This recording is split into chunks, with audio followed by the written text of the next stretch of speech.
In a small village nestled deep in the heart of the mountains, there lived a humble and wise old man named Kaito.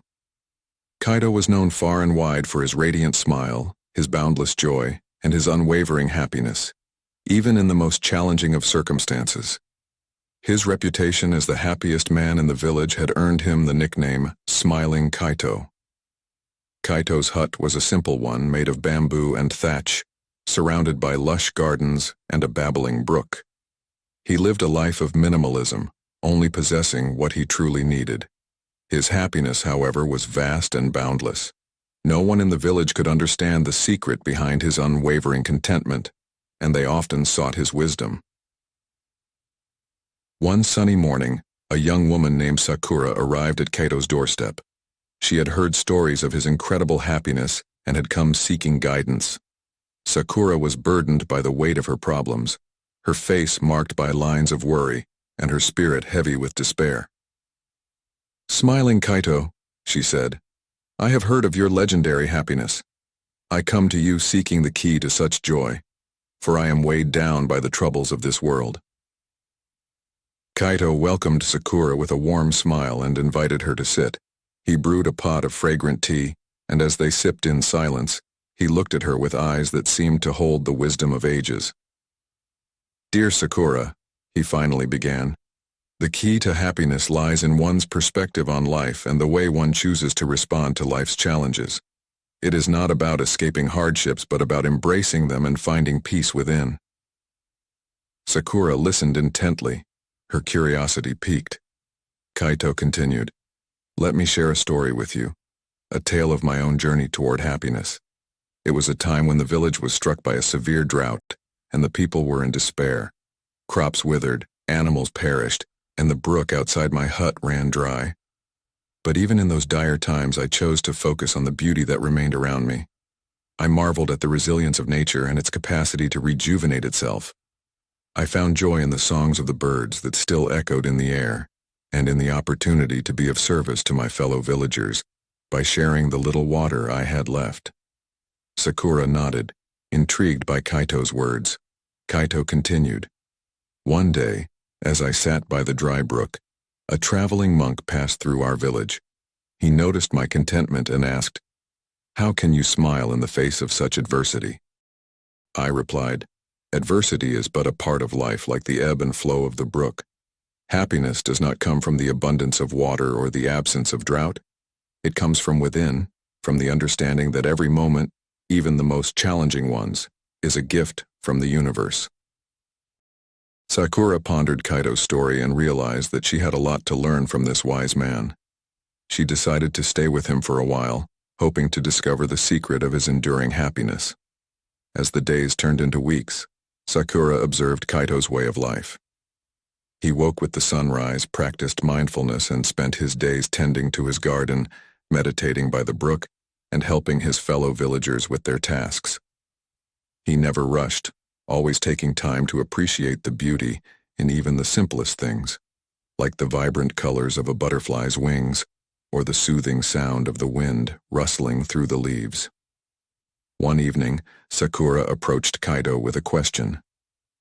"Kaito, I have been watching you closely, and I still don't understand how you maintain your happiness even when life's storms rage around you. Can you teach me?"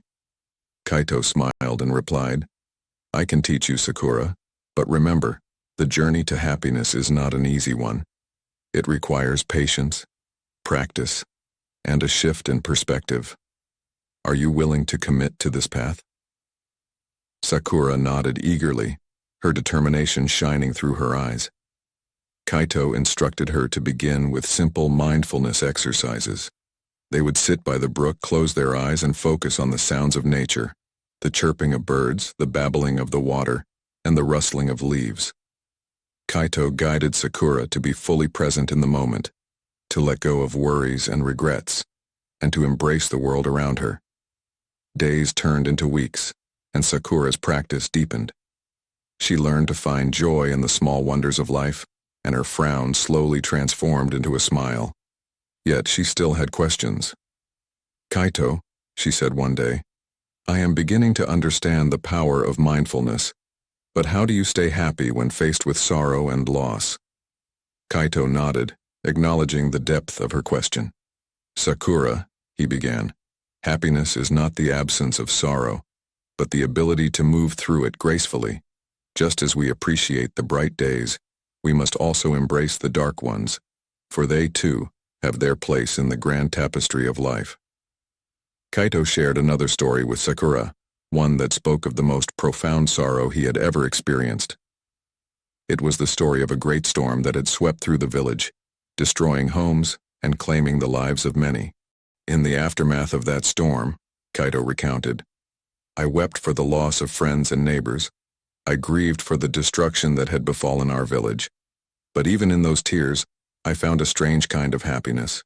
It was the happiness of knowing that I had the capacity to feel deeply, to connect with the pain of others, and to support those who needed it. I saw the strength and resilience of the human spirit as we rebuilt our homes and our lives. Through sorrow, I found a deeper sense of compassion and unity with my fellow villagers. Sakura, touched by Kaito's story, began to see that happiness was not a static state of being, but a dynamic, ever-changing journey. She continued her practice of mindfulness and learned to embrace both joy and sorrow, realizing that they were two sides of the same coin. As the months passed, Sakura's countenance became increasingly radiant, her smile genuine, and her heart light. She had found a happiness that was unshakable, rooted in the understanding that life, with all its ups and downs, was a precious gift.